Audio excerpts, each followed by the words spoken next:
I'm on my way to Batman and Urfa in southeastern Turkey, in the footsteps of the members of the Commission on Honor Killings. Urfa is where Yasemin was buried.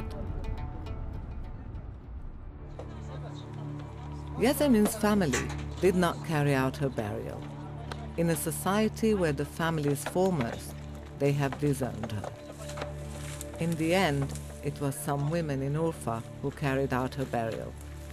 Normally at burials, women do not even go to the cemetery, let alone carry out the service.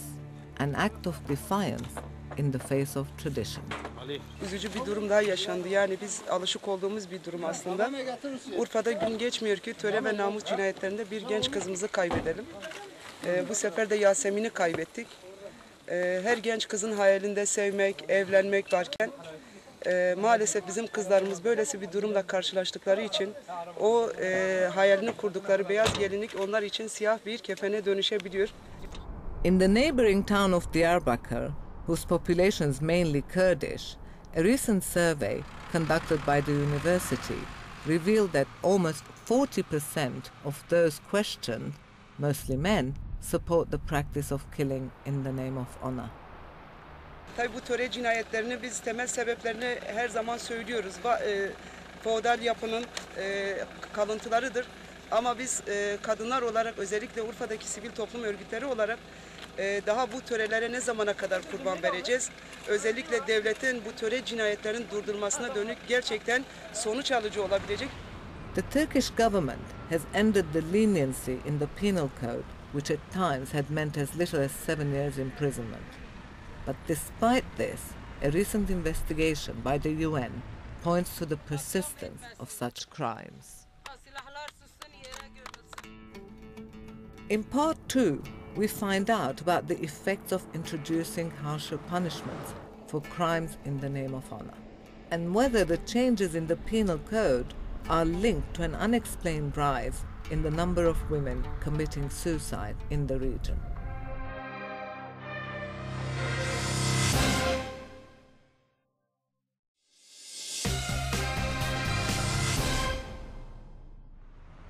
Some people claim that the drive by Turkey to qualify for membership of the European Union has led to a clampdown on so-called honor killings. The recent tougher laws introduced by the state to combat killings in the name of honor mean that a perpetrator charged and convicted of such a crime will now be imprisoned for the rest of his life.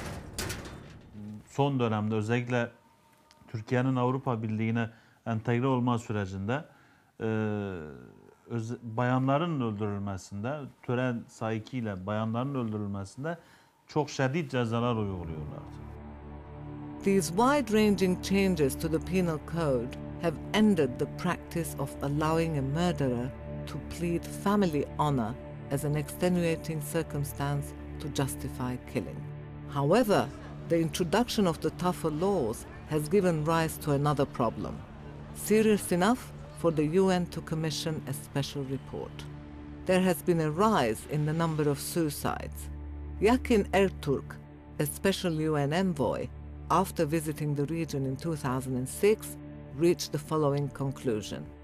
There are reasonable grounds to assume that some of the recorded suicide cases are indeed disguised murders.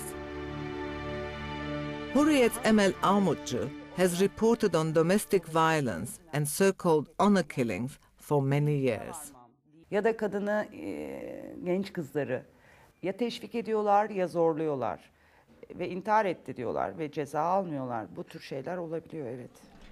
I'm in Batman, an industrial town where Turkey's old traditions clash with modern-day life.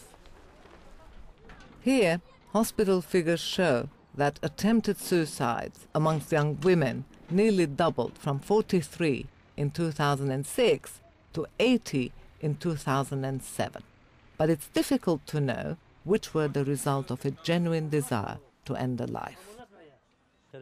These suicides are something that is worrying local filmmaker Murat Balgir. He tried to make a documentary on the subject, but says the close-knit community would not reveal anything. Undeterred, he has made a short fiction film on forced suicide that he hopes will help lift the taboo. Valla şimdi hep haber yapmakla bu iş bitmiyor. Yeah. Biraz da bu toplumda yaşıyoruz. Aslında ne olup bittiğini sınırlı da olsa biliyoruz bu intiharlarla ilgili. Ne yapabiliriz? Şey dedik ya, sinemanın dili çok güçlüdür. Sinemayı kullanalım. Yeah.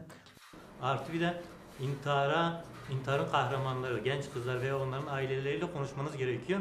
Bu da biraz zor bu toplumda çünkü insanlar bu konuyu açmaktan, konuşulmasından rahatsızlık duyuyorlar. Bilgi vermekten de kaçınıyorlar. Çünkü hakikaten de bazen bakıyorsun babadan daha fazla abiler baskı uyguluyor. Yeah, yeah. Şimdi baba yüreği var, kızına acır. Annenin söz hakkı yok. Sülalenin, aşiretin ve ailenin büyükleri, erkekleri toplanır, kendi aralarında karar alırlar. Yeah.